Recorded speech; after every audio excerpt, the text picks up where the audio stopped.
네, 정치권의 가장 뜨거운 이슈에 대한 입장을 대변인에게 직접 들어봅니다. 여야 스피커 오늘 이준우 국민의힘 대변인과 먼저 인사하도록 하겠습니다. 반갑습니다. 네, 맞습니다. 네, 자 인사청탁 논란이 불거졌습니다. 이 논란으로 김남국 비서관이 사직서를 제출했고 바로 수리가 됐고요. 문진석 의원이 이거 부적절한 처신이었다 이렇게 하면서 사과를 했습니다. 하지만 국민의힘 측에서는 이거 꼬리 자르기다라고 이야기를 하고 있고요. 특별 감찰관을 임명하라 이렇게 요구를 하고 있습니다. 그런데 여당 측에서는 당의 윤리감찰단이 진상조사할 사안은 아니다 이렇게 이야기를 하고 있는데요. 이번 논란 좀 어떻게 보셨습니까?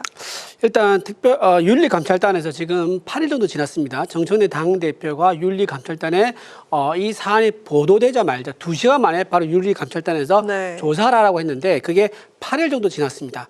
8일 동안지만 아무런 진척된 상황이 없는 걸로 보아서는 당에서는 아마 이거에 대해서 딱히 의지가 없어 보인다. 윤리감찰 의지가 없어 보인다라고 판단이 되고 아마 김남국 의원 건을 투명하게 공개적으로 조사하기보다는 일단 감싸주는 거에 좀 주력한다. 그런 느낌을 좀 받고 있습니다. 자, 이 사안이 핵심은 이겁니다. 문진석 의원이 본인 대학교 동문이죠. 라인을 통해 가지고 또 대학 추천한 사람이 또 그것도 같은 동문이에요. 중앙대 동문이라 그러는데 문진석 의원이 김남국 의원에게 홍모 씨라는 분을 추천한 겁니다. 그런데 이 세 사람이 모두 중앙대 같은 동문이라 그래요. 그래서 우리 동문 후배인데라고 하면서 이 사람을 자동차협회 회장으로 추천했는데 김남국 의원이 그 답을 하면서 뭐라고 하느냐. 훈식이 형하고 현지 누나에게 말할게요라고 합니다. 자, 이것을 보아서는 김남국 의원이 인사청탁을 들어주고 있는 현장 일단 현행범까지는 아니지만 어쨌든 현장에서 바로 기자의 카메라에 포착이 된 거고요.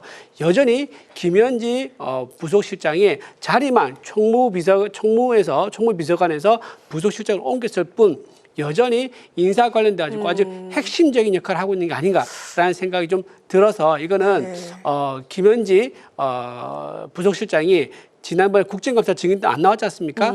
증인으로 안 나왔던 이유가 좀 설명이 된다라는 그런 사건이다라고 볼 수 있는 거죠. 네, 그 김현지 실장 같은 경우는 김남국과 뭐 누나 동생 하는 사이 아니다라고 했지만 이게 그 원래 기존에 있었던 그 논란에 불을 다시 지피는 그런 모양새거든요. 이게 그렇죠. 네. 야당 측에서는 이거야말로 인사농단 아니냐 이렇게 이야기를 하고 있습니다. 맞습니다.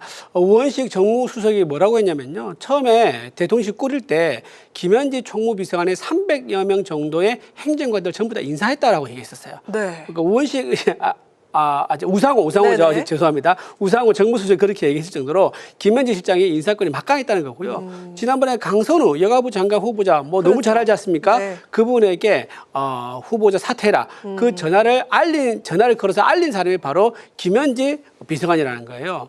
당시에 사퇴하라고 전화를 줬던 사람이. 그렇죠. 그러니까 대통령실을 대표해가지고 김현지, 그러니까 대통령실 사실 대표하려면 비서실장이라든가 이런 분들이 전화를 하는 게 맞을 건데 한참 격에 맞지 않는 김현지 비서실장이 장관 후보자에게 연락을 해가지고 후보자 내려놔라라고 통보하듯이 얘기한 것은 김현지 실장이 대통령실에서 사실상 V0 역할을 하고 있는 거 아니냐라는 그런 의심이 들기 때문에 우리가 그때 국정감사에서 김현지를 불러가지고 도대체 어떤 역할을 하고 있는 거냐라고 이제 따지려고 했었는데 그게 민주당의 이제 카바로 불발됐었죠. 그래서 지금 이 사안이 벌어지고 있는 걸로 봐서는 김현지 비서실장을 결국 보호하기 위해서, 즉 김남국 이제 비서관에 의해서 불똥이 김현지를 튀는 것을 막기 위해서 김남국을 사퇴시킴으로써 꼬리 자르기를 해가지고. 그래서 꼬리 자르기다. 그렇죠. 그래서 불꽃이 김현지에게 번지지 않도록 하기 위해서 그래서 김남국이 제가 보기에는 상당히 억울한 심정으로 자리에서 내려왔을 것이다. 저는 그렇게 보입니다. 네, 아무래도 지금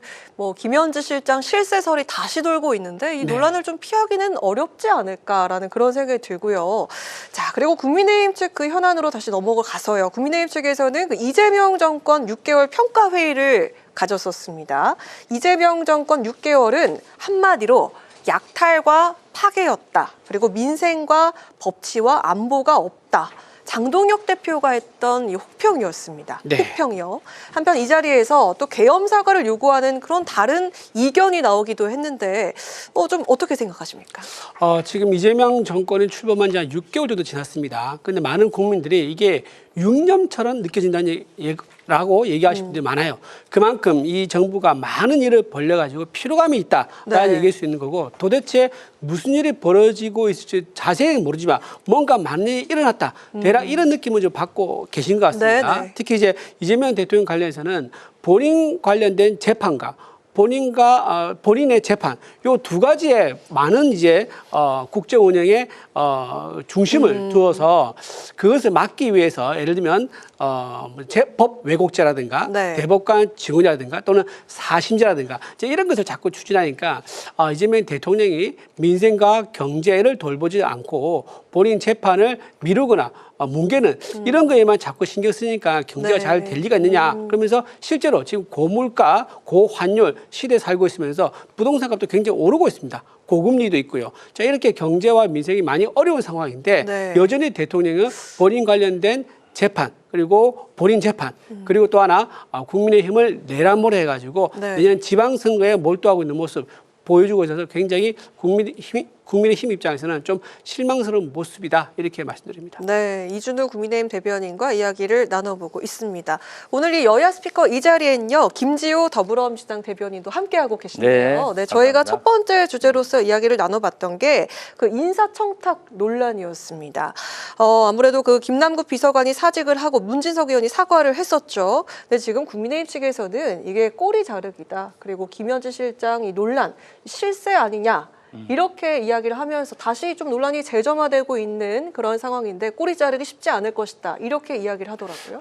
이 부분 관련해서는 문자 내용이나 이런 것들이 사실은 이재명 정부의 국정 철학과는 맞지 않기 때문에 정당인의 한 사람으로서 송구하고 죄송한 마음을 가지고 있습니다. 다만 대통령실에 근무하다 보면 각계각층의 민원과 청탁이 쏟아지고 그러면 그것을 잘 응대하는 것도 비서관의 업무인데 아무래도 김남국 비서관이 전직 의원으로 활동을 했지만 보좌 직원으로 활동한 지는 5개월이 채 안 되기 때문에 그러한 청탁에 대해서 어떻게 처리해야 될지 매뉴얼을 잘 몰랐던 것 같고 이 부분 관련해서는 어떤 영향력을 행사하기보다는 뭐 그럴 수도 있지만 제가 봤을 때는 본인의 직속 상가인 강훈식 비서실장과 이런 민원 처리와 경험이 많은 김현지 부속실장에 좀 문의를 하고 어떻게 대응할지를 물어본 거라고 생각합니다. 문진석 의원이 얘기한 그 자동차 산업협회라는 곳 자체가 사실은 공공기관도 아니고 민간기관이기 때문에 김남국 비서관이 잘 모를 수도 있습니다. 그러면 이러한 민원사항이 접수됐을 때 물론 단호하게 거절하고 이런 이야기 하지 말라 얘기할 수도 있지만 또 국회의원이 이런 문자를 보냈을 때 또 친분관계상 또 거절하는 것도 또 여러 가지 방법이 있지 않습니까? 실제로 금 거북이를 주고받거나 샤넬백을 주고받거나 샤넬 구두를 주고받거나 이유한 화가의 그러한 억대 그림을 주고받은 것도 아니고 그 인사가 반영된 것도 아니다. 사정이 이러한데 이것을 침소봉대해서 정략적으로 공격하는 것 좀 침소봉대이자 좀 과한 게 아닌가 그런 생각이 듭니다. 타겟이 정해진 공격이 또 훅 들어왔어요? 저는 좀 이제 방금 이제 다른 이제 이 사건 관련들 이제 끌고 와서 얘기하시는데 물타기죠. 지금 이 사건의 본질은 뭐냐면 김현지 비서실장의 인사권이 여전히 살아있다 이겁니다. 그래서 숨은 실세가 김현진이 아니냐 이걸 지금 묻고 있는 건데 지금 엉뚱한 딴 얘기를 하고 계셔서 매우 유감이다 말씀드리고요. 자, 지금 이제 김남국 이제 비서관이 본인이 사퇴하면서 지금 안고 지금 뭐 강에 뛰어든 겁니다. 그렇다고 해서 김현지 실장이 의혹이 사라졌냐? 그건 아닙니다. 왜냐하면 김현지 실장이 과거에 여러 가지 이재명 대통령의 위기 때마다 해결사 역할을 해왔었을 때마다 등장했거든요. 예를 들면 이제 대선 자금 문제라든가 또는 재판 관련돼서 변호사 선임 문제라든가 변호사도 해임도 있지 않습니까? 뭐 이런 것들도 해왔었기 때문에 김현지 비서실장을 우리가 국회에서 불러서 꼭 당신의 실체가 무엇이냐 따지는 그것은 그냥 넘어갈 수 없는 일이다라고 생각합니다. 논란이 가라앉기는 쉽지 않아 보이기도 합니다. 그런데 어제 보니까 김현지 부속실장이 조선일보 기자의 전화 인터뷰도 한 것 같더라고요. 김현지 부속실장은 최순실이나 김건희 씨처럼 사적 영역에 있어서 공적 영향력을 행사한 게 아니라 여러 비서관들과 함께 치열하게 경쟁해서 그 자리에 위치까지 도달한 사람이다. 네. 공적 위치에서 열심히 근무해가지고 대통령실로 들어간 부속실장을 최순실이나 김건희 씨 같은 비선실세와 네. 비교하는 것은 맞지 않다. 국민의힘에 비선실세가 있다고 해서 민주당에도 반드시 비선실세가 있을 것이라는 가정은 저는 좀 맞지 않다고 생각합니다. 저는 비선실세라는 말을 아예 한 적이 없습니다. 어허, 지금 네. 지금 본인이 말씀하신 비선실세 갑자기 끄집어와서 얘기하는데요. 네. 비선실세가 아니라 공식적으로 숨어있는 실세다라는 것을 얘기한 거예요. 그러니까 V1 위에 표현이 있는 좀 V0다. 그 얘기를 하고 있는데 갑자기 비선실세가 왜 나오는지 모르겠습니다. 공직자로 임명돼가지고 1급 비서관으로 활동하고 있는데 뭐가 숨어있고 뭐가 실세입니까? 아니 뭐가 숨어있어요. 공직자 보면 공직자 기록 카드가 있고 임명이 된 사람인데 그러한 정치적 공격은 이분이 여성이기 때문에 고위공직자 중에 아무래도 여성 공무원이 희귀하고 그 전에 있던 비선 실세의 이미지를 김현지 실장에게 좀 더 씌우는 게 아닌가 그런 의혹이 듭니다. 네. 인사를 담당하는 총무비서관이 아니잖아요. 순서를 마무리하겠습니다. 예, 인사를 담당하는 총무비서관이 아닌데 부속 실장인데 인사를 청탁을 받는 모습이 나왔기 때문에 이걸 가지고 지금 우리가 문제 삼는 거지 무슨 갑자기 고난에 뭐 사적인 걸 했다거나 이런 얘기하는 게 아니다라는 것을 다시 한번 말씀드리려고 여기까지만 듣겠습니다. 팩트가 틀린 말씀을 하셔서 김현지 부속실장은 청탁을 받은 적이 없습니다. 보신 적도 없잖아요. 네, 알겠습니다. 김남국이 청탁을 지금 하겠다고 했지 않습니까? 근데 어떻게 청탁이 안 됐다고 네. 단정할 수 있습니까? 자, 이렇게 들어보도록 하고요. 저희가 그 최근 계엄 1년을 맞았었습니다. 또 그걸 기점으로 여야 분위기가 또 새로워지는 것 같은데 더욱더 좀 몰입하는 각 당의 그 분위기를 좀 끌어모으는 그런 좀 모임도 가지고 했었습니다. 최근에 여당부터 살펴보면요. 정청래 대표가 국민의힘을 향해서 이렇게 이야기를 했습니다. 내란 비호 정당에 남은 것은 정당 해산뿐이다.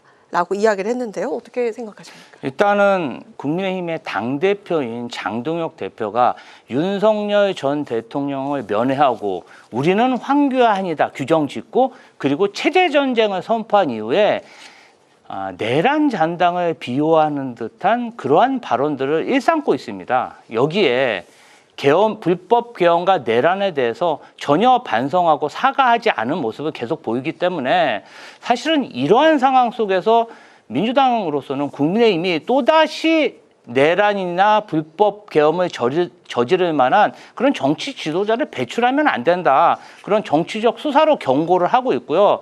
제가 봤을 때는 불법 계엄이 일어난 지 1년이 지났는데 요새 국민의힘이 친한계, 친윤계, 친장동연계, 친전한계가 모두 뛰쳐나와서 분쟁하는 모습을 보니까 아무래도 살만하신 것 같습니다. 아무래도 정권의 탄압을 받으면 위축되고 또 뭉치게 돼 있는데 저렇게 자유분방하게 분열되는 모습을 보니까 아직도 국민의 매를 좀 덜 맞으신 것 같다. 이번 지방선거에서 확실히 국민들이 회초리를 들어서 때려주셔야 된다 생각합니다. 연속해서 질문 하나 더 드리자면 오늘 국민의힘이 그 이재명 정권 6개월 평가회의를 가졌는데 네. 이 자리에서 장동혁 대표가 혹평을 했죠. 한마디로 그 6개월 동안 약탈과 파괴이자 민생과 법치와 안보가 실종됐다. 이렇게 이야기를 했습니다. 근데 이 자리에서 또 계엄 사과를 요구하는 목소리도 있었어요. 어떻게 보셨습니까? 12.3 계엄으로 경제와 민생이 바닥까지 떨어지고 마이너스 0.2%의 경제 성장률을 기록했는데 불과 5개월 만에 1% 넘는 경제 성장률을 기록했고 관세 협상, 에이펙, 그다음에 대외 안보, 그리고 핵 추진 잠수함까지 윤석열 정부가 망쳐놓은 민생과 안보를 다 챙기고 있는데 이런 어불성설이 또 어딨나 싶고요. 아무래도 장동혁 대표가 주변에 친한계, 친윤계 뭐 이러한 세력들과 권력 투쟁을 하다 보니까 그 총구를 이재명 정부에 이렇게 쏘고 있는 것 같습니다. 저는 이런 말씀 드리고 싶어요. 정말 이재명 정권이 국민의힘을 탄압한다고 생각한다면 국민들이 국민의힘에게 힘을 실어주고 똘똘 뭉칠 겁니다. 그런데 지지율이 굉장히 낮지 않습니까? 거기에 최근에 나경원 의원이 패스트트랙 사건 관련해서 항소 포기를 검찰이 했습니다. 이래도 민주당 정부가 국민의힘을 탄압한다고 할 수 있을까요? 국민의힘만 그렇게 생각할 뿐이지 국민들은 그렇게 생각하지 않다고 저는 확신합니다. 네, 그리고 앞서 아까 또 이야기 나눠봤었던 그 주제 다시 질문 드리도록 하겠습니다. 이준우 대변인께 질문 드리겠습니다. 정청래 대표가 내란 비호 정당에게 남은 것은 정당 해산뿐이다. 이 발언 어떻게 보셨습니까? 전형적인 선거용 구호죠. 내년 지방선거에서 이제 민주당이 승리하기 위해서는요, 상대 정당을 깎아내리는 그런 네거티브 전략이 굉장히 유효하게 먹힐 수가 있는데, 지금 현재 각종 여론조사에서 당 지지를 보면은 물론 이제 개입이 좀 많이 나는 지지율도 있습니다만, 개입이 오차 범위 내로 붙어 있는 그런 박빙의 어떤 지지율도 나오는 여론조사가 지금 많이 나오고 있습니다. 지금 민주당에서는 좀 애가 탈 겁니다.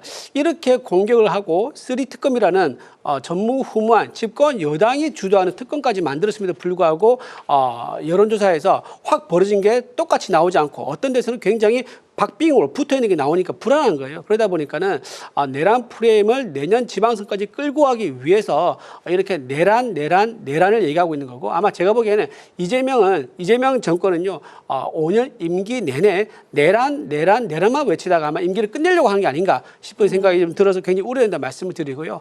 현재 우리나라 민생과 경제 방금 뭐 말씀하셨는데요. 지금 역대 윤석열 정부와 비교를 하면요, 지금 굉장히 안 좋은 상황인 건 명확합니다. 환율도 지금 지난번에 비상경을 선포했을 때보다 더 올라서 안 좋습니다. 그리고 지금 기업들이 희망퇴직을 받을 정도로, 대대적으로 희망퇴직을 받을 정도로 기업들이 사정이 안 좋아요. 그리고 코스피도 지금 5천 얘기했지만 지금 3,900에서 왔다 갔다 하는 상태가 지금 몇 개월째 이어지고 있지 않습니까?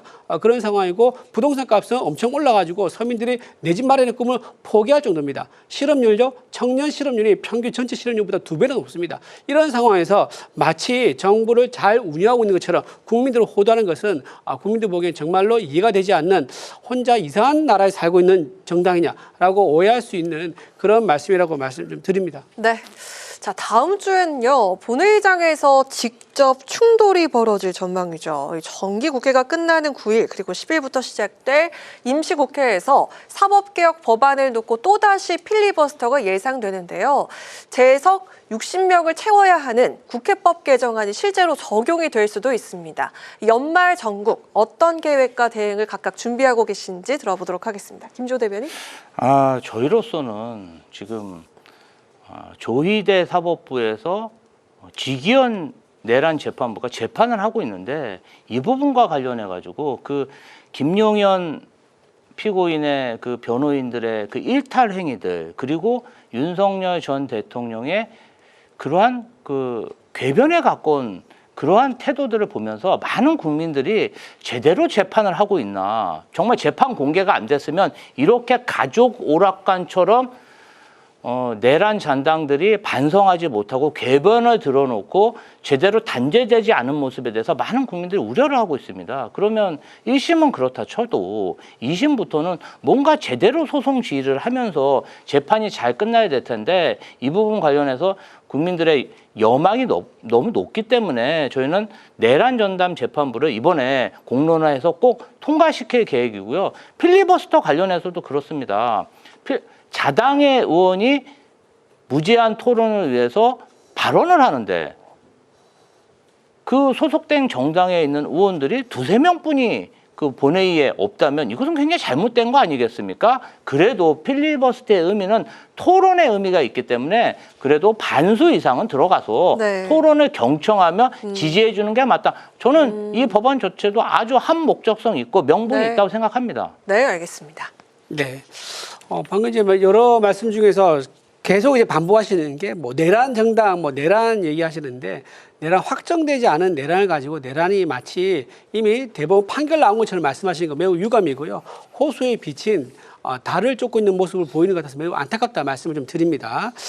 그리고 지금 정청래 당대표 입장은 매우 쫓기는 입장입니다. 연말 정국을 저는 어떻게 예상하냐면, 정청래 당대표는 지금 1인 1표제가 지금 중앙위원회에서 부결됐단 말이에요. 그러면 내년에 지방선거에 승리를 하고 적어도 이제 비슷하게 좀 네. 뭐 무승부를 하든지 아니면 약간 앞서든지 승리를 하든지 이렇게 해가지고 본인은 이제 당 대표에 나가서 연임하려고 하는 네네. 그 생각하고 있는데 그게 큰 차질을 빚게 됐기 때문에 어허. 정청래 당 대표 입장에서는요 강성 지지층의 어떤 그 도파민이라고 그러나요? 그런 이제 결집을 계속 유지시키기 위한 그런 강경한 정책을 쓸 수밖에 없을 거예요. 그게 바로 내란 재판부가 될 거다라고 말씀드리고 내란 재판부는요 결국은 뭐냐 내란이 무죄 나올 걸 대비해서 내란을 자판기 버튼처럼 누르면 유죄가 나오는 그런 따로 재판부를 만들어서 결국은 본인들이 원하는 민주당이 원하는 결론에는 재판부를 반드시 만들겠다. 그리고 또 하나 법 왜곡죄라는 것도 만들고 있더라고요. 이것도 사실 말이 안 되죠. 이거는 어디서 가져온 거냐? 북한에서 가져온 거라 저는 추정이 됩니다. 북한에 가면요 법 이제 부정 이제 판결죄라는 게 있습니다. 부당 판결죄라는 게 있습니다. 부당 판결죄가 뭐냐면은 판결을 했는데 그 판결이 이제 공산당 당의 마음에 들지 않는다는 거예요. 그러면 그 판사를 어떻게 하냐? 노동교화형 최대 5년까지 취할 수 있습니다. 네. 그래서 그렇게 해서 당이 어떻게 사법부를 장악한지를 본 거예요. 그래서 그거를 참고해가지고 우리 대한민국 정부에도 북한 방식의 그런 사법부를 뭐랄까 상투로 잡는 그런 제도를 도입하려는 게 아닌가 싶어가지고 매우 우려된다. 헌법에 보장하고 있는 삼권 분립과 네. 법치주의의 독립을 완전히 훼손하는 입법이다 말씀드립니다. 한꺼번에 공격이 많이 몰려왔습니다. 1일 1표자가 부결된 그 소식과 함께 또 그 사법개혁에 관해서 이야기를 또 꺼내주셨는데요. 일일 들어봐야 되겠죠. 사실은 이제 최고위 당무위를 통과한 안건에 대해서 중앙위원회에서 이렇게 부결시킨 것은 굉장히 민주당으로서는 이례적인 일입니다. 이 부분 관련해서는 아무래도 다음번 전당대회가 7, 8개월 앞으로 다가왔고 네. 조금 8월 달이죠. 내년 그렇죠. 8월. 현 당대표가 또 유력한 출마 후보자이기 때문에 네. 현 당대표가 유리한 룰 개정과 관련해서 민주당에 있는 지도자들이 조금 이 부분은 좀 오해 살 수도 있으니 천천히 갔으면 좋겠다. 그러나 그럼에도 불구하고 국민의힘도 대의원과 책임 당원의 표의 등가성이 1대1입니다. 그런데 민주당만 지금 16대1이라는 이러한 이 표의 등가성의 어떤 좀 다른 부분은 네네. 저희가 계속해서 개선해야 될 문제고 이 당원들의 어떤 염원 같은 겁니다. 지금은 안 됐지만 또 시간이 지나면 저희는 계속 이 부분을 추진할 예정이고요. 뭐 법 왜곡죄 관련 얘기하셨는데 저는 국민의힘이 아주 좋아할 법안이라고 생각합니다. 왜 그러냐면 지금 야당 되셨잖아요. 네. 워낙 이재명 정부가 민주적으로 수사기관을 어떤 지침을 주고 운영하다 보니까 야당으로서 검찰이나 수사기관에 수사받을 그런 공포가 없으니까 저런 말씀을 하시는 것이에요. 저희는 야당 시절에 그 무도한 윤석열 정권 검찰에 너무 많은 압수수색을 당하고 그냥 사람을 굴비 엮듯이 줄줄 매가지고 정말 어떤 사람의 인생을 파탄나는 지경의 조작 수사까지 경험했기 때문에 이러한 법을 왜곡한 범죄를 단죄하자. 정부 여당이 돼서 야당을 보호하려는 이런 법안을 만들었으면 이 부분 관련해서는 박수를 쳐주셔야 된다 이렇게 생각합니다. 네. 법 왜곡죄를 가지고 야당을 보호하는 법이라고 말한 것은 정말 궤변이죠. 집권당이 가지고 있는 권한이 얼마나 큽니까? 이제 인사도 있고요, 예산도 다 있는데 야당은 아무것도 없잖아요. 그렇기 때문에 야당이라는 것이 아주 소수 정당이 돼 버리면은 여러 가지 면에서 굉장히 어려운 상황에 처하게 됩니다. 그리고 방금 말씀하셨을 때 윤석열 정부 때 모든 것을 뭐 강압적으로 수사를 싹 당한 것처럼 얘기하는데 그러면 이재명 대통령이 어떻게 탄생할 수 있었겠습니까? 법에 따라서 수사를 했었고, 그리고 그것을 어긴 사람이 누굽니까? 이재명 이제 당시 야당 대표 아닙니까? 수사에 협조하지 않았고요. 재판에도 나가지 않았습니다. 과태료를 무려 2번이나 받았음에도 5번 다 불렀는데 한 번도 안 나갔습니다. 자, 그런 식으로 버텨가지고 시간 끌어가지고 결국은 대통령까지 됐단 말이에요. 본인이 법을 잘 알고 있음에도 불구하고 법을 잘 요리조리 피해난 법비라고 그러죠. 이제 그런 역할을 하셨던 분인데 그런 분을 대통령으로 만든 정당에서 할 얘기는 아닌 것 같다 말씀드립니다. 네. 자, 이런 가운데 내년 지방선거가요. 오늘부터 딱 180일이 남았습니다. 근데 정말 그 우연의 일치인지 올해 대선이 6월 3일, 내년 지방선거도 6월 3일이거든요. 이재명 정부 1년 만에 이렇게 뭔가 판결이 나는, 결판이 나는 그런 건데요. 여야가 바뀐 이 정치 지형 속에서 치러지는 선거가 되겠습니다. 각 당의 목표와 선거 전략, 각오를 좀 들어보도록 하겠습니다. 김지호 대변인. 저희로서는 26년 6월 3일 지방선거가 이재명 정부의 초기 중간 평가적 성격을 가지고 있기 때문에 승리하지 못하면은 정말 국정 운영의 동력을 잃어버릴 수가 있습니다. 당과 모든 구성원들이 이번 지방선거 승리를 위해서 매진하고 있습니다. 그럼에도 불구하고 총선에서 민주당이 압도적인 의석을 차지했고 네. 또 대선에 이겨서 이재명 정부, 민주정부까지 탄생했기 때문에 아무래도 유권자 입장에서는 견제 심리가 많을 것으로 생각하고요. 이런 것 관련해서는 저희는 인물과 정책 그리고 민생으로 뭔가 국민의힘과 차별되는 모습을 보여주면서 체제 전쟁이 아닌 민생 전쟁, 경제 전쟁, 안보 전쟁으로 국민의힘을 압도해서 정말 국민들에게 선택받는 그러한 정당이 되려고 지금 노력 중에 있습니다. 그렇군요. 자, 어떻습니까? 이재명 대통령의 이제 어떤 특별한 지위와 좀 관련이 있을 것 같아요. 특별한보다 특수한이 맞겠죠. 왜냐하면 이 우리나라 이제 헌정사상 처음으로 피고인이자 동시에 대통령이라는 그런 특수한 신분이거든요. 이제 그런 신분이 있다 보니까 대통령이 하는 모든 국정이 본인 관련된 재판에 많이 이제 방점이 가 있어요. 아까 뭐 여러 가지 법 얘기됐지만 그런 것도 있는 거고요. 어쨌든 그런 식으로 본인 관련된 재판을 뭉개거나 본인 관련된 혐의를 무죄로 만들기 위한 그런 입법을 많이 하다 보니까 의회 폭거가 이루어지고 네. 이재명 정권의 독주가 이루어질 수밖에 없는 거죠. 당연히 지금 국민들 심리 속에서는 야 이거 너무한데 좀 브레이크를 걸어줘야겠는데 라는 생각을 아마 하실 것 같아요. 네. 그래서 그런 국민의 어떤 반사이익을 우리가 기대는 것보다는 우리가 새로운 보수와 새로운 희망 이런 것들을 국민들에게 보여줘가지고 네. 당당하게 이길 수 있는 그런 지방선거 될 수 있도록 최선을 다하겠다 말씀드립니다. 네, 좋습니다. 기대해 보도록 하겠습니다. 자, 오늘 여야 스피커는 여기서 마무리하도록 하겠습니다. 지금까지 김지호 더불어민주당 대변인, 이준우 국민의힘 대변인 두 분과 함께했습니다. 고맙습니다.